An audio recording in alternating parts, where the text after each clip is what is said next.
Drew was helpful in helping us all put together this panel. So Drew, why don't you come on up and introduce the topic?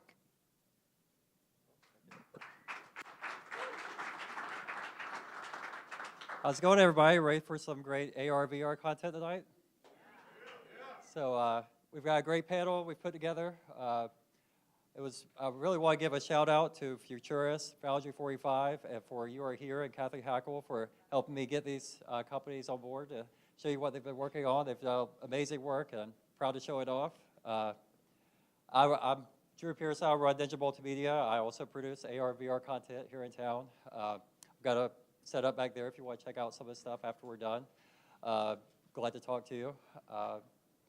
But anyway, let's get started. I'd like to introduce Alicia Bridgewater. She's going to be our moderator tonight. She is owner of Bridgewater Consulting and specializes in launching technology product lines for companies like Samsung, AT&T, and Georgia Power. Yeah, come on up. All right, good evening, everyone. It's great to be here, and again, thank you for braving the traffic. And just to get us started really quickly, I'd like to have the panelists come on up, and they're going to introduce themselves. Just while they're getting situated, if you could, you want to sit at the end? Got our order here, special reason. Yes, yeah, that's fine. Okay, so what we're going to do just to kick it off is let you get to know them a little bit. And so we would just love to start, with you and please explain, who you are, who you work for, how you got involved in the AR, VR project, and, why that's cool. So take it away. Sure. Hope you can hear me.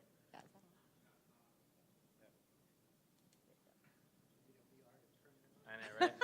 All right. My name is Damie Lumsden. I am with OldCastle APG. We are a building products company here in Atlanta.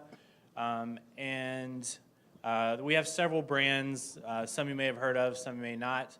The app that I developed or helped kind of coordinate and put together was for our Sacrete brand, which is in the exciting world of concrete, bagged concrete. And we developed this app in partnership with You Are Here, wherever my good friend John is. Is that your agency? Yes. Shout out to the agency, right? Yes, thank you. Woo. And it was a business function of finding a better way to serve our customers. One of the most common questions that our customers run into is how much product to buy.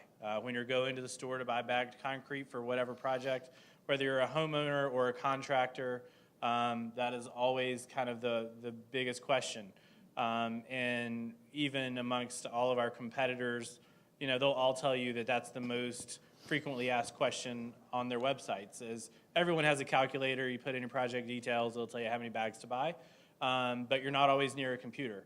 And your projects aren't always perfectly square. So using just some AR technology, we found a way to create an app that would let you use your phone's lens to essentially outline the area to which you'd like to fill with concrete, fill in a couple points of data, and then it will tell you exactly how much product and how many bags you need to purchase, and even tell you where the nearest store is to get it. So it doesn't sell product online. It's it's not a point of sale. It is strictly a tool that we created to help our customers because we believe, when it comes to business, it's not always about what you make, but it's what you can give back. And it was a tool we made to really just to help provide a better experience. Well done. Well done. Thank you so much. So carry on, Kevin. My name is Kevin Markham. I'm with Delta Airlines. I'm the program leader for the blow wing operations for the domestic stations. I kind of oversee all the ramp operations, everything that happens below the wing. My background in Delta is training. I spent 20 years in the ACS Learning Training Department. I transferred from training about a year and a half ago. So how we got involved in virtual reality, not being in training, was our executive vice president came to me and our leadership and said, we need to find a way to train our agents and give them more experience and chance to work the flight. So everybody here has flown on an airplane. It's a fine oiled machine out there that we do. So when the airplane comes in and parks, it's there, they work it, it's out, it's pushed back. Our airplanes only make money when they're in the sky, not on the ground, so we want them in and out. So the only way to train anybody is when the airplane's there for that 35 minutes. Well, we have new hires that come in, and the guys out there, they kind of push them to the side because they don't want them getting in the way. Because if they get in the way, they slow them down. So we thought, well, let's look at virtual reality. So we contacted Boundary 45. I had never put a virtual reality headset on before. I went down for a little visit. Dave from Boundary 45 showed me around, looked at it. We talked about it, and Boundary 45 developed a proof of concept for our ground operation. So our proof of concept is what we call a walk-around, safety walk-around. And the agent actually does the walk-around of the airplane. They inspect for damage, which is something they have to do every time the airplane arrives. They look for any damage. They look for what we call FOD, which is foreign object debris, any garbage laying on the ground, because when an airplane taxis in, if it sucks up a zipper off a bag, it can take the engine out. So they have to pick up that garbage off the ground. A piece of paper could take an engine out. It would be $1 million. So we actually have some FOD laying on the ground. They actually have to pick it up and get rid of it. They look for cone placement. If you've flown, you'll see cones sitting at the wings, telling them where the wingtips are so the equipment doesn't drive under. It makes sure the placement of the cone's in the correct spot. It also will tell them if they do anything that's a safety hazard, like walk underneath the wing of the airplane, walk underneath the fuselage of the airplane, step over the air hose that's connected to the airplane. It will tell them it's a safety hazard because if they trip over it, hit their head, they're not supposed to do that on the ramp. So we're just in the proof of concept. We're just looking now to implement virtual reality. Nobody at Delta has done the virtual reality yet, so we're the first ones that test it. I've had other departments come to me now and said, now that you jumped off that bridge, we're ready to go with you. So they are waiting for somebody to do it. So we're excited to move forward and produce more training and see what this can lead. Very cool. Thank you so much. And Sara, take it away. Hi, I'm Sara Fleeman, Director of B2B Marketing for United Way Greater Atlanta. And if you're not familiar with United Way, it's a large international nonprofit. We are the largest, or one of the top 2 in the United States, depending on the day. We have never done virtual reality before this year. Last year around this time, we were approached by someone from United Way Worldwide and someone from United Way Twin Cities, and they said, hey, we did a great Super Bowl experience exhibit at the Super Bowl, and it was awesome, and we were like, well, let's do this. NFL has been a partner of ours for over 45 years. We got the space for free. It was a no-brainer. So we started conversations in March, then in July, and then partnered up with Futurists, who's here. They helped us decide to take it to the next level. Let's make this exhibit bigger and better and make it more immersive. So we have in the greater Atlanta area 13 counties, and we have hundreds of partnerships and hundreds of programs. The program that's an NFL partnership is Character Playbook, and that was what the exhibit was last year. So Character Playbook is in over 40 Atlanta schools. It's free to middle schools and high schools, and it's a very just online educational program that helps kids make better decisions, make better relationships. It's very anti-bullying. NFL players, the Falcons go out to schools. I am actually, Freddie the Falcons getting ready to make a school appearance soon. I had a call with them. That was interesting. So that being said, we wanted to really bring this to life. And we use our NFL friends, current players, and we place them into virtual reality. They told their stories.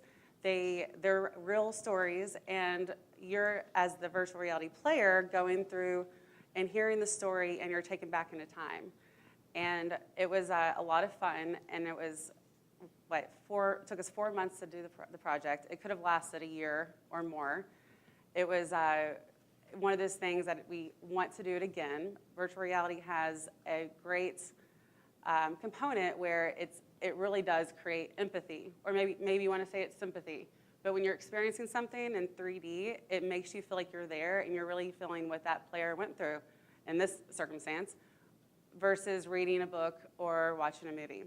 So that being said, we hope to do more things in the future, and we hope to bring poverty simulations to life and virtual reality, and to really help the greater Atlanta community understand the needs that we have, and bring on more programs and so forth.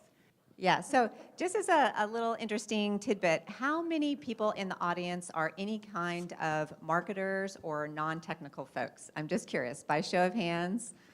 Okay, good, that's great. So one of the really fun things about this panel tonight is I've been coming to these meetings for quite a long time, and there are tons of technical people who are always up here, but very rarely any marketers. So it's great tonight to have you guys here and to tell us your witness about using great technology in a marketing sense. So it's an unusual panel for this evening. Okay, so what was, I just would love to know from each of you guys, what was the business problem that you were trying to solve, and why was AR, VR the right solution for that project? Go ahead, Damon. For mine, it was very straightforward. It was a consumer problem of the quantity of product to buy. And I would say AR was the right solution because it's something that's quickly becoming in everyone's pocket. It's now more readily available than a tape measure for most people. You can find your phone faster than you can find a 25-foot tape measure around your house probably. So it just really was, again, kind of adding convenience into the lives of our customers. Very cool. Go ahead. As I mentioned earlier, it was more of the practice. We needed something to practice. But then again, when our planes do leave, our agents have a lot of downtime sometimes in the break rooms for an hour, 2 hour in that bank. So it was a good chance they could go in and do the virtual reality training. And currently, our training can be a little boring. Computer-based training, e-learning. I hope nobody in here is going to throw anything at me. And we have a lot of training, FAA, OSHA. I mean, different types of training the agents have to go through every year. So a way to make it a little bit more exciting for them. One, I was testing in a station, and I was set up in a break room, and I heard him in the break room, one of the guys say, "Hey, you got to go play that game. It's really cool." And I went, "Okay, well, if it's a game, that's fine. If it helps them do their training, because we have to force them to go sit down and do the training." Did anyone get sick? No one has ever gotten sick, knock on. Okay, great. Sarah, go ahead. Our problem really wasn't a problem. We wanted to entertain the visitors of our exhibit at the Super Bowl experience for 9 days. And we had to bring, what we do is, it can be it's sad to show what our community is going through. So we had to bring something that was, not such a fun topic, but like bullying, to life as this is NFL player telling a story. So it makes it a little more fun for that kid or adult that's going through the VR. And that was definitely a challenge, but we overcame it, and it was fun to see people interacting with it at the exhibit. And I'm curious to find out, how did you choose bullying as a topic? Because you're right, it's a little bit sensitive and I went through the challenging. modules of Character Playbook, and I targeted 3 different categories, and then we have an on-site reporter. He actually comes from newspaper background. He called the 2 players that were going to be in our experience, and he asked them 3 questions. Please tell me about a time when this happened to you. And we chose 2 of the scenarios. One was a kind of like what they call a bystander effect, and the other one was, someone was talking badly behind his friend's back. And what did you do? So the VR was set up to make choices, and then the player says, you chose this. There's no right or wrong answer, but really just kind of educating. But yeah, it was. We tried to go other directions, but really anti-bullying is one of the biggest things now. And even for adults, you can see social media. There's bullying going on there. It's not just school hallways anymore. So we thought that was going to resonate with all ages. Okay, very cool. And just while we're on you, can you tell us a little bit about the stats that you got from the NFL experience? Yes, we had, what was great is we have a great social media team, and in the month of December, we didn't have as many Twitter impressions as we had in the first 3 days of February. We had 106 impressions on Twitter, February 1st through the 3rd, more than the entire month of December. We had 3,500 new Greater Atlanta contacts that came by our booth, and we had 12,000 people visit the booth. So we collected data from 3,500 people. And it was 9 days. Every day was 7 to 12 hours. So that was, I was talking to Annie and Amy from Futurist yesterday. We were talking about how that was a challenge on the VR equipment. It was, the computer systems were getting hot, and there was a lot of things that we had to overcome, but it was, we made it happen. So, yeah. Very, very cool. Thank you so much. Can you tell us, please, what was one of the biggest challenges that you faced, Drew? With the virtual reality. Yes. Well, so far I have not faced the challenge yet because the proof of concept Even in was so real planning, yeah. simple. Planning it, yes. One of the big challenges was we did the proof of concept. We started kind of bringing some frontline agents and showing them. And I was like, okay, let's ready to go. Well, our senior vice president said, well, how have we tested to see if this is going to work?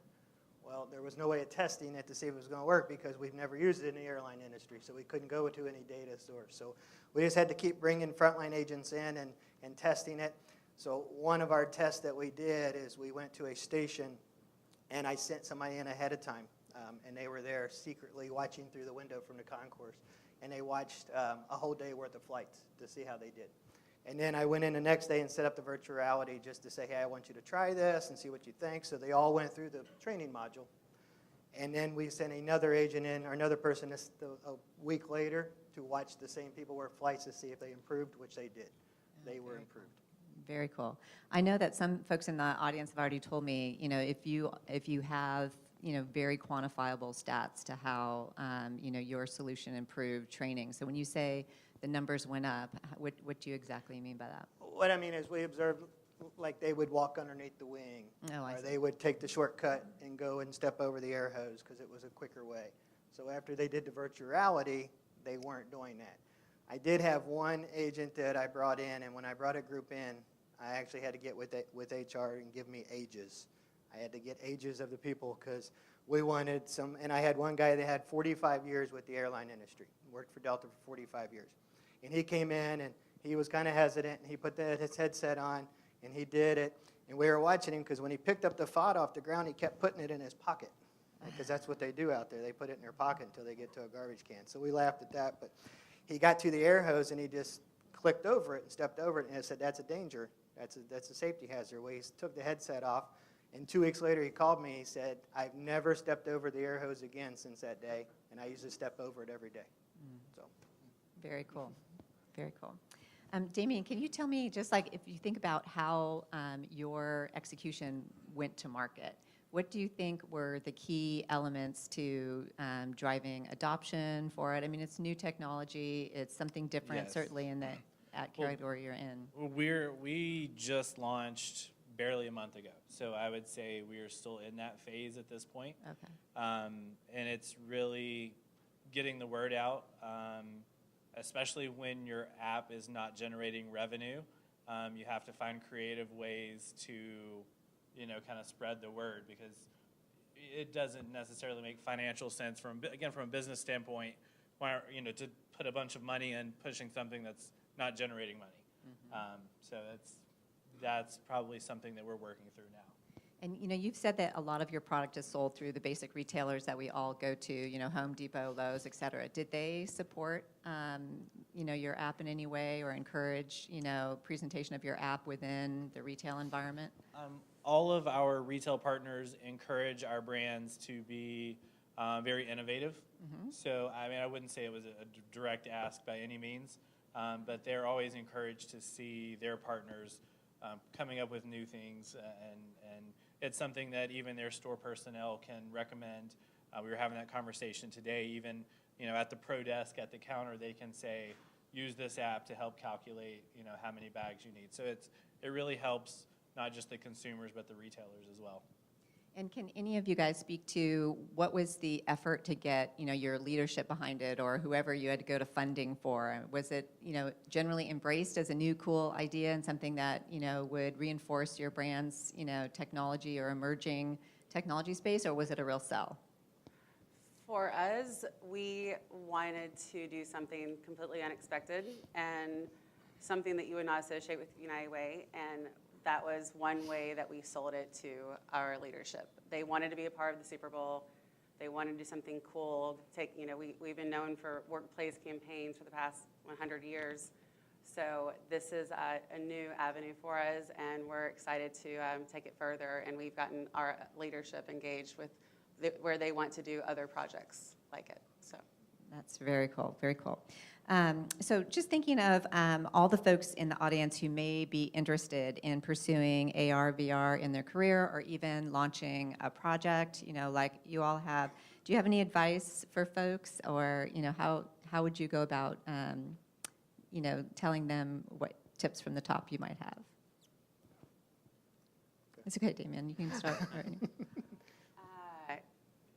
work very closely with the vendor that you choose and have fun with it, because it is new technology and you'll learn a lot. But there were a ton of different things I worked on for the Super Bowl, but the VR portion was the best because we had a good team and we met a lot, and it was just, everyone was on the same team. So that's the biggest thing. Everyone's got to be on the same team. I agree. Work very closely with the company you choose. And when we went with Foundry 45, we clicked from day one. We had a good time with the demonstration they did, and we laughed, and it was good communication. We communicated almost daily back and forth. And I didn't know what to expect going into the virtual reality. I'm thinking they're going to come to the airline. I'm going to have to get them out on the ramp and special passes. And Dave was like, no, we don't need to go out there. We got this under control. And 2 days later, he said, how's this look? I was like, that looks pretty good. And I guess it was the speed. I was really surprised with the speed that it happened. I wasn't quite ready for that. I mean, they said 4 weeks, we'll have it ready. And 4 weeks, it was there.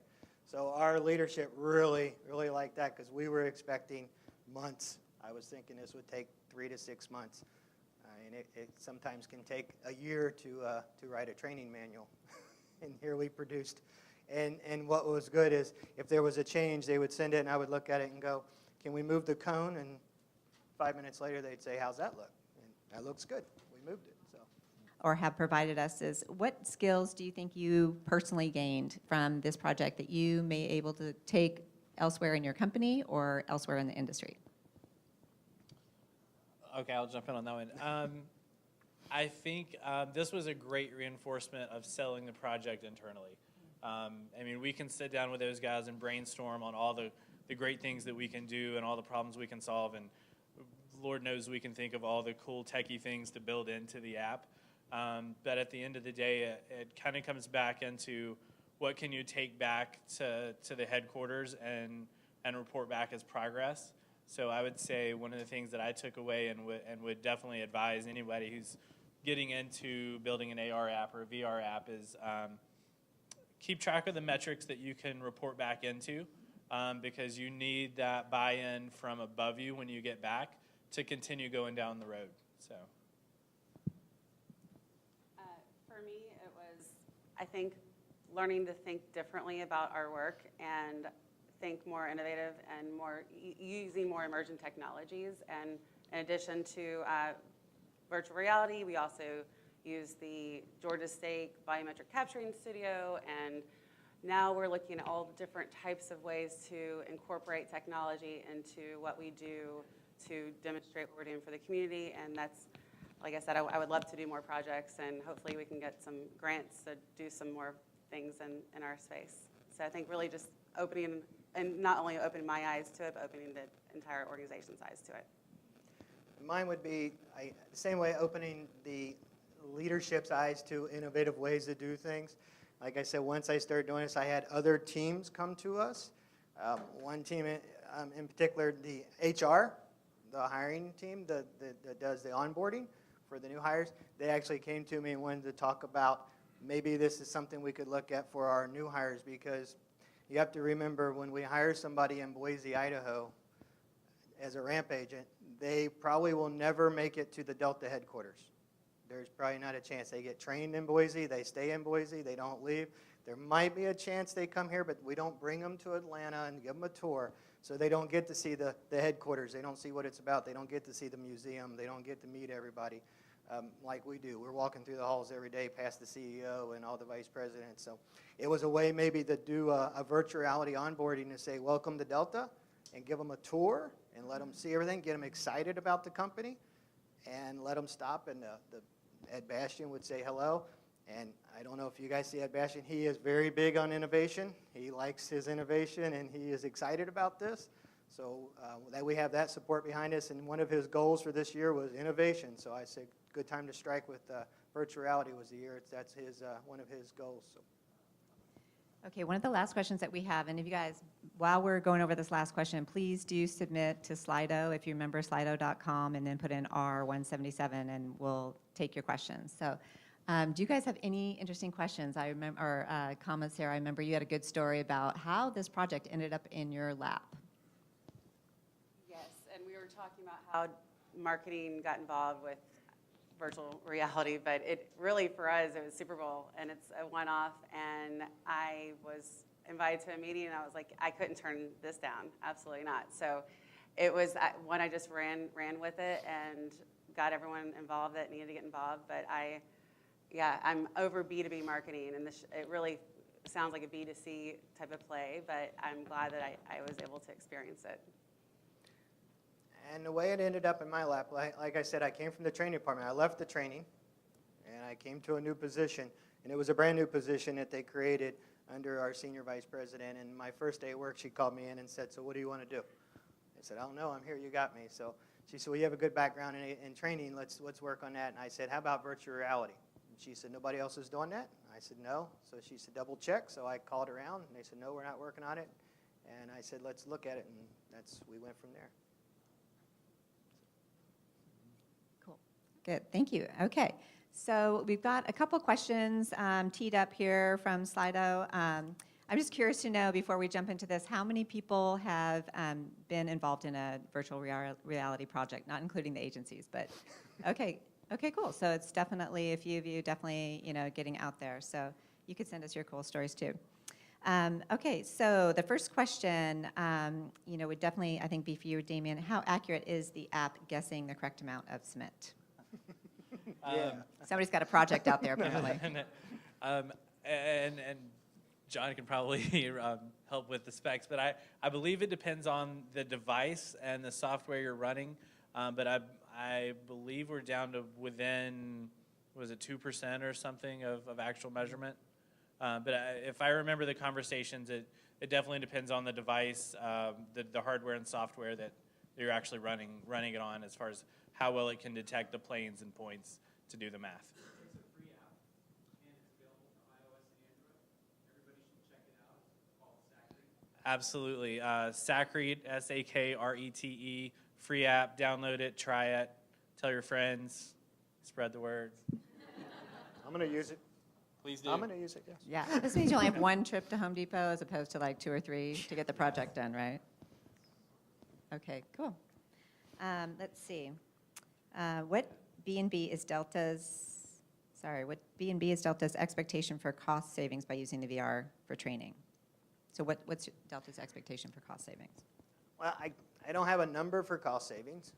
I can't really throw a number out there, but a good example is we have what we call general familiarization of the airplane. It's required by the FAA and Delta that before an agent can touch the airplane, they actually have to go out and to the live airplane and open the doors and open the panels and get qualified and signed off. Well, the problem that we have is not every station receives every airplane. So in order to get them trained, we either have to fly a trainer to them or fly them to somewhere with that airplane. A good example, when I was a facilitator, they flew me to Mumbai, India. It was a 16-hour flight. I got off the airplane, walked downstairs, 2 people were standing there. I said, here's how you open the door. We opened it. I said, you good? We're good. I went to the hotel, stayed overnight, and got on the airplane and came home the next day. So you can only imagine how much that cost.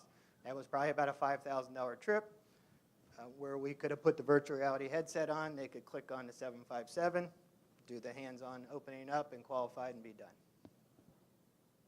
Very cool. How much harder is it to develop AR tools expanding from concrete to more detailed construction problems? Somebody's got a preparing the project. bathroom. Somebody's got a big you know. project. We'll see soon because we have some other construction-related apps that we were actually just discussing that are hopefully will be coming out later this year, using different types of models, but still sticking with AR. For us, we've actually been using VR as part of our family of brands for a while now. One of the limitations that we found with VR is physically needing the headset. So that's why kind of going forward, we're going to lean more in the AR realm just because it's a little more user-friendly or consumer-friendly into just devices you have in your pocket. Very cool. So I can tell this is a wireless crowd because somebody has definitely sent in the question, how important is 5G in AR, VR adoption as well as maybe execution on a technical side? Anyone? Anyone? You have Maybe to go even out the there. agencies, yeah. So, another question from a favorite marketer in the crowd. In your opinion, what is the most successful AR, VR campaign and why do you think it was successful? Other than your own, of course. Oh, is that for me? Yeah, any of you all. Oh, Any of okay, y'all. good. Yeah. Okay, so my favorite AR VR app, if that's what we're is the one that Porsche's been has used. I forget. I believe it was the emission concept when they rolled that out, which you could actually build a 1-to-1 scale car, color, texture, open the doors, get in the actual driver's seat at scale. I thought that was, being an auto enthusiast, I thought that was super awesome. Very cool. Anybody else? We only look at ours, so. I mean. Okay. Where do you see the largest opportunity for AR, VR growth within your respective industry? I think within nonprofits, I do see it being used more to create that immersive environment for bringing awareness. Very cool. I would have to say ours would be in the training department. There's so many different levels that we can go to with the aircraft searching the airplane, the Gen Fam I was talking about, just the basic ramp operation. So training would be ours. And I would say it may actually be on the construction side of building materials. There's a lot you can do, again, kind of with training, learning new products, simply by kind of scanning the package, and then an instructional video launches for if it's a product that someone maybe has not used before or installed before. So. Very cool. Kevin, you mentioned that you thought that the lead time was lightning fast for this project. So somebody's asking a question, how much lead time did you have from concept to activation? From concept to activation, I guess it was 4 to 6 weeks. Yeah, it was about 4 to 6 weeks from the time we actually sit down and wrote out what we wanted. And within 2 weeks, we had a good foundation, and in probably 3 weeks later, we had the final product we were showing to our senior vice president and Wow. demonstrating to her. Yep. That is fast. And then we added on after that a little bit, but it was, yeah. Very cool. And at the same, I think the futures team the development time was much shorter than the entire project because we had a lot of other things that we were doing prior to them getting started and actually doing the nuts and bolts. So about probably 4 weeks of development, 3 to 4. We still laugh because it took longer to write the actual contract with supply chain than it did to produce the video. That's so true for all of us, right? And ours was similar. I think we were probably 8 weeks total after we actually kind of got moving. Very cool. Do any of you have a good feel for why would someone use real people, actors versus avatars in a VR experience and vice versa? Well, we used real people. We used cartoonish type people, and the real people were the NFL stars that people know and recognize. So for our Kind of hard experience, to top that. Yeah. So it was like for one of them is Demario Davis from the Saints. He is well known. He's known to be a good guy, and people can say, "Oh, that's a Saints player," and he's talking to me about how he was, he had to defend his friend that was bullied. And that's going to resonate with me more than an avatar, for sure. Totally, exactly. Any experiences or examples of AR in logistics or manufacturing? Have y'all come across any examples of AR in logistics or manufacturing? None that I'm aware of in our industries. None in our industry yet, no. Is the value ROI large enough to go with VR versus more affordable interactive video simulations on screens? Did you all consider video sim? We have, and we've used videos now, and I believe the ROI is going to be very good with the virtual reality. It's going to save a lot of time of travel for our facilitators, travel for our agents to come in, and actual time that they spend on the training itself. Very cool. I think we are about ready to show the video. Is that right, Abhi? Yay. Atlanta, Georgia was named the host of Super Bowl 53, and in true Atlanta fashion, the city got to work.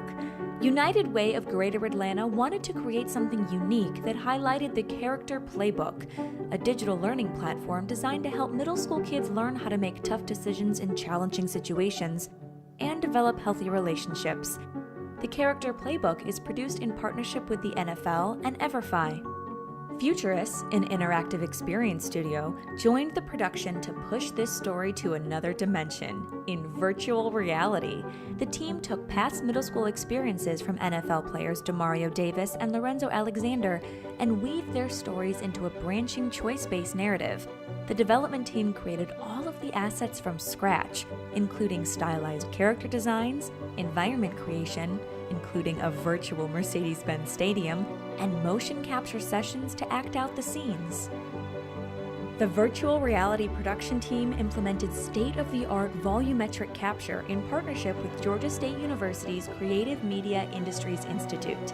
CMII's facilities, one of only 6 of its kind in the world, captured NFL Hall of Famer Jerry Rice, who served as the host of the experience. During the Super Bowl and the events leading up to it, the on-site VR experience was a hit, with kids lining up to call the play, and parents were impressed with the deep, empathetic message wrapped into a creative, immersive world. The wonder and excitement from kids who tried Call the Play proved that this innovative production made an impact.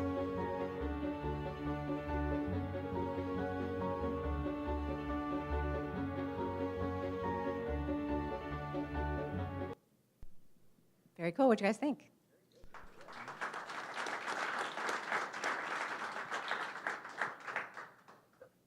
All right, that was fantastic. Really nice to see that come to fruition like that. So just continuing down our list, 2018 AR/VR survey report showed lack of content will be barrier for adoption. Do you all have any thoughts on that? We saw that there was a technology company, I forget the company's name, that was looking for content, and they were going to provide grants to, say, a founder or a futurist for the content. And I believe that's probably, yeah, it's definitely going to be a thing if they're paying people to get their content, yeah. Anyone else want to comment?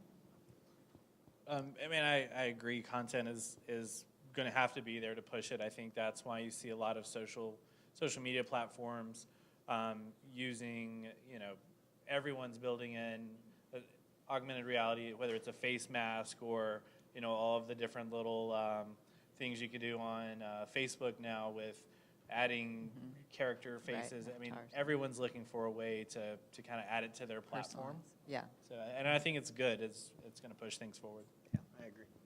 Very cool. Without disclosing too much, can you give a range, just a range of, if somebody wants to get into a VR project like the one that you all embarked on, can you just give a range for what we might think a budget would be? Who wants to go first? Sky's the one that, Dave's shaking his head. yeah, Sky's the one It that is. it can be, yeah. I would say it's similar to developing a mobile app. And I will say, when I got the cost, I was very surprised. I was expecting a lot more.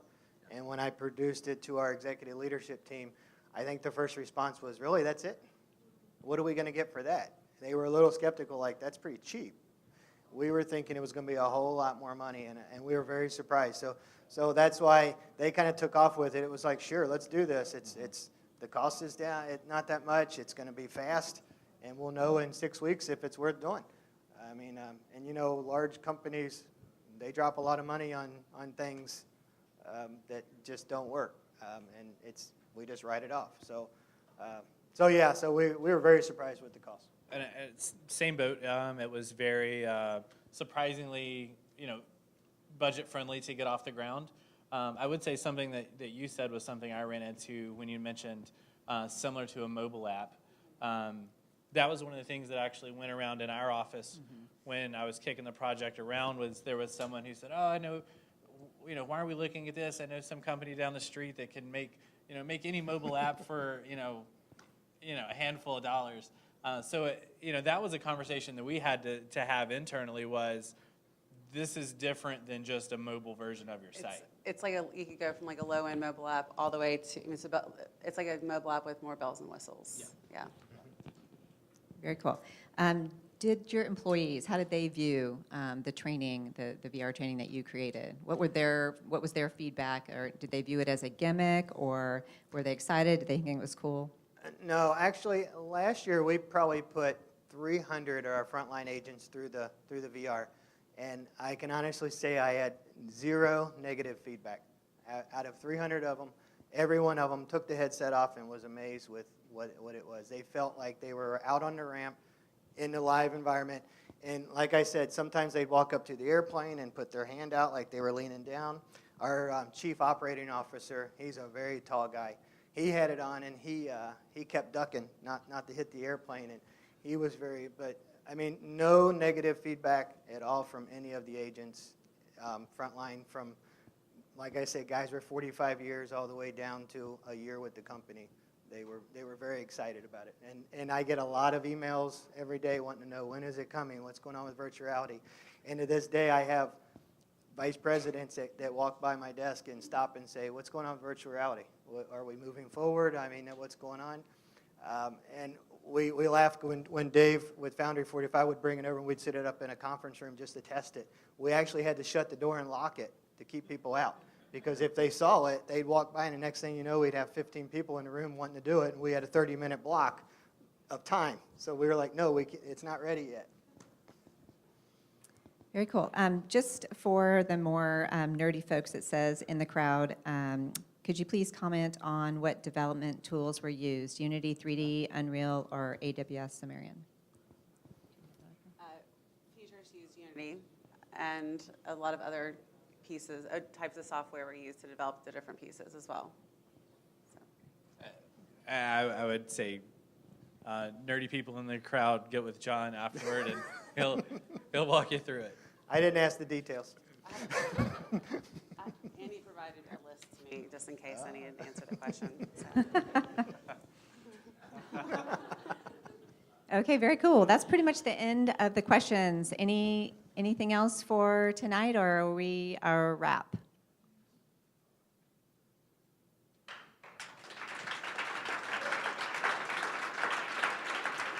Thank you guys so much. We really appreciate it. Thank you.